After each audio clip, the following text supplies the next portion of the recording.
This video is for IB Business Management, and the video will be concerned with the Concepts 20 mark question. I'm going to do a range of videos based on different companies and based on different concepts. In today's video, we're going to be looking at Amazon. Now, regarding Amazon, they're a great company to choose for the case studies, and there's a lot of information about them. You can access a lot of information on the internet, and the information relates to a range of different concepts. In fact, all the concepts. So I definitely recommend Amazon. The concepts that we're going to look at, just a reminder of the different concepts. We can see that there's change, there's culture, there's ethics, globalization, innovation, and strategy. The one that we're going to concentrate on today is ethics. Just a reminder, make sure that you are researching and you're preparing to get these examples to use within your 20 mark questions. And also a reminder, make sure that you are revising and that you understand the contents off by heart, so you can use obviously the two together to perfect your answer. So now I've selected two case studies or two articles that I think are really good for ethics with Amazon. The first one is a Guardian article, and it's based on their new corporate social responsibility team. They've recruited 3 experts within the field to really turn around Amazon's current situation. Their current situation at the moment, which I will delve into in much more depth as the video progresses, there's a lot of criticism of the worker treatment. There's a lot of environmental issues at Amazon at the moment, even their tax evasion. So they are experiencing a lot of criticism, which they have been doing for the last few years. So they've created this new CSR strategy. And in fact, they've created a whole department, which is called the Sustainability Science Department. And it's going to be led by Dara O'Rourke, and he is an expert, especially concerning the increase in transparency, which Amazon are not necessarily good at. He's worked on sweatshops, focusing on workers' rights, which again ties in with the accusations of Amazon's treatment of workers. And again, they've hired Cara Hurst and Christina Page. Christina Page is well, they're both experts in the field, but she has had a lot of experience with similar companies.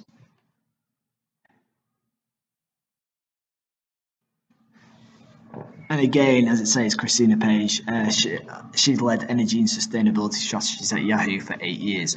Now, this next sentence I think is detrimental to this article and its meaning. And it says, it's a dream team of sorts. The question is, will it change Amazon? And this could be an evaluative question. Amazon, are they doing it because they care? Or are they doing it to react to public pressure? And I suppose the whole article really delves into this. It looks at this in terms of why now, why not earlier? Again, if they cared, then surely they would have brought these changes much sooner, or they wouldn't have had to make these changes because they would have acted on it in the first place. However, it also looks at, but it's better late than never. They're hiring these people because obviously they want to change the situation, they want to become more ethical. And again, we'll look at that. But it does say they've hired great people, say sustainability consultant Andrew Winston, but we really don't know what they're doing. Amazon is a very quiet company. So again, it's asking the question, are they actually doing anything, or are they appearing to do something? Are they there for a media headline to try and ease the pressure, but will things actually change at Amazon? And that's the big question that we need to really consider and I suppose follow up. So here's a little bit more information about Dara's career. I'll just give you a couple of seconds to read this.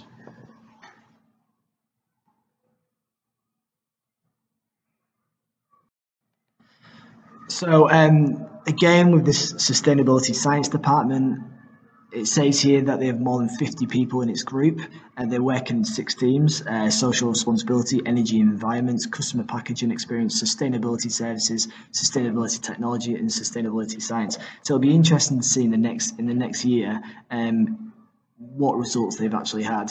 Now, to really understand this article, you need to consider what they've been accused of in the past.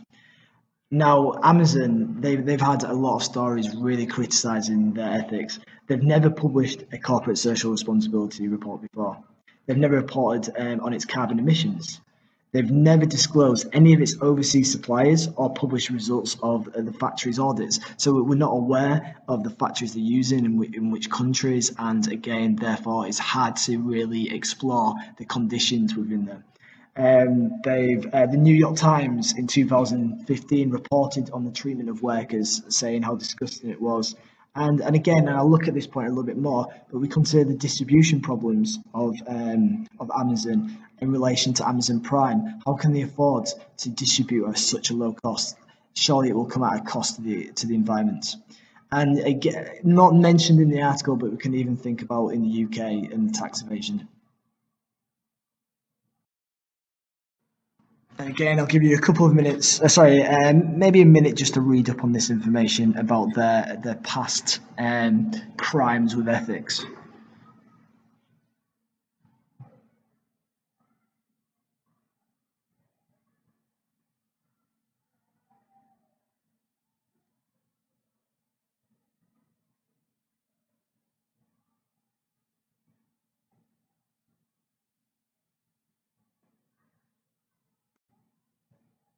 Now, this next bit is important because, again, it's an evaluative statement that you could use. This paragraph, all of this might have been understandable during Amazon's startup days, but the company is now 20 years old. And at last count, the 7th largest US company, just ahead of Johnson & Johnson. Again, the evaluative question ties in, why are they doing it now? They've got the resources to have done it sooner. They're a very profitable company. And that needs to be really explored within your evaluation. However, it's not all doom and gloom for Amazon. There has been positive changes, especially since the new department has come in. And again, this next paragraph tells you about it. And they've invested in wind and solar farms. 40% of electricity will come from renewable sources by 2016. Again, that's a target that's been quickly set by the new team. They're now promoting recyclable packaging, and it claims it's now more environmentally friendly than traditional retailing. So it does show that there has been some changes, and the positive changes. Let's just hope that Amazon continue with this. Now, the final part of this article, again, actually ends on a bit of a negative twist, and it looks at Amazon Prime. And this next bit, which I'll show you now. So this next bit states about the problems with such low prices of distribution. It says free shipping means people don't think about the consequences of shipping. And this is quite an interesting point because it ties into the impacts of stakeholders within this. And that's a key element of the concept question. If you think about the MARC scheme, and I do encourage you to read the MARC schemes and have an idea. So yeah, as I was saying, make sure that you look at the MARC schemes, study the MARC schemes, understand what the examiner is looking for, and there is a section of the MARC scheme that looks directly at the at stakeholder involvement. And we could argue, is the shipping as low cost as possible because they're considering consumer needs or consumer demands? And we can think about the demands of customers pushing these prices down and therefore impacting Amazon, and again, Amazon trying to reduce their costs as much as possible. Now, this consideration we're going to explore much more in the second article, because the second article again is very, very good in relation to the customer and who's to blame. Is it Amazon or is it the customer? So I'll show you the article now. So this article was published by the Huffington Post, and as we can see, the title, Amazon is cruel and we are to blame. So you can already see the angle of the article. Now, again, it just goes over some of the ethical issues of Amazon, the harsh working conditions, but what's quite interesting in this paragraph is the testimonials paint a portrait of a culture in which people are subjected to these working conditions. Now, if again, we can relate that to different concepts, and we can relate that to culture. In the last article, we could have even related that to strategy. So again, the main stakeholder group it's looking at is in terms of customers. So if we move down the article And it says publications around the world were quick to criticize Amazon for mistreating its employees, and people threatened to boycott the company until it's changed its practices. So there was severe threats of boycotting. I even I've witnessed this in the UK. I've seen lots of protests and lots of calls for boycotting over the tax evasions. But again, is mentioned within this article. But the article also says, is there a sense of irony within this? Because the customer is actually to blame for this due to the pressure on pricing. It says in the article that pricing is a decisive point for customers. If customers do not like the price, they will move on. And therefore, are they putting serious pressure on these companies to act in such a way and therefore to be able to reduce these prices?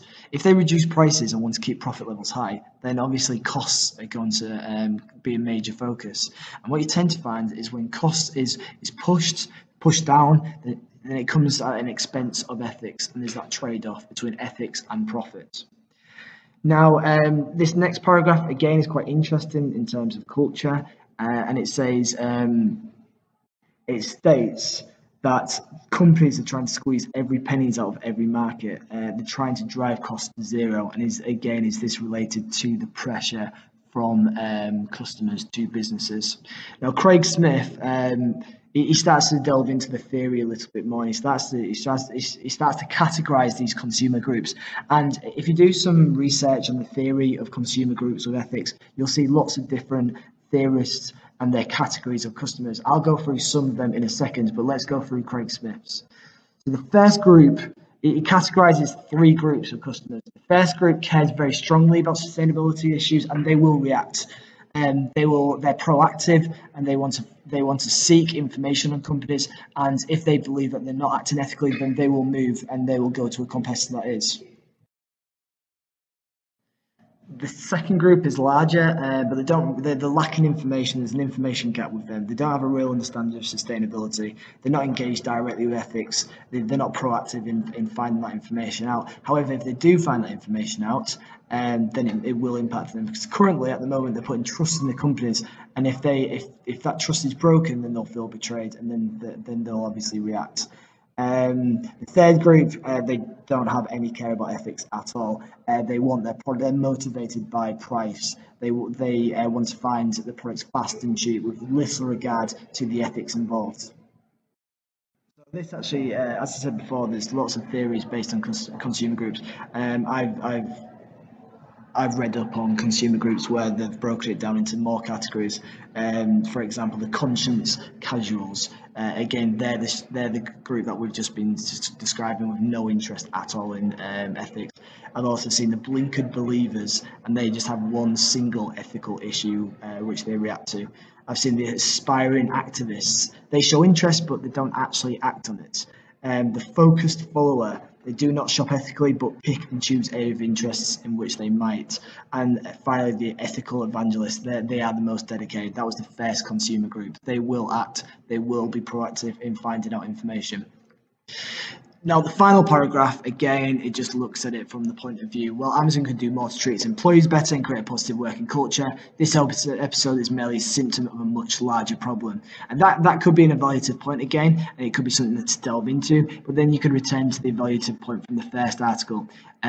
Surely Amazon have the resources, regardless of the pressure of consumers, to still do so because of their profit levels.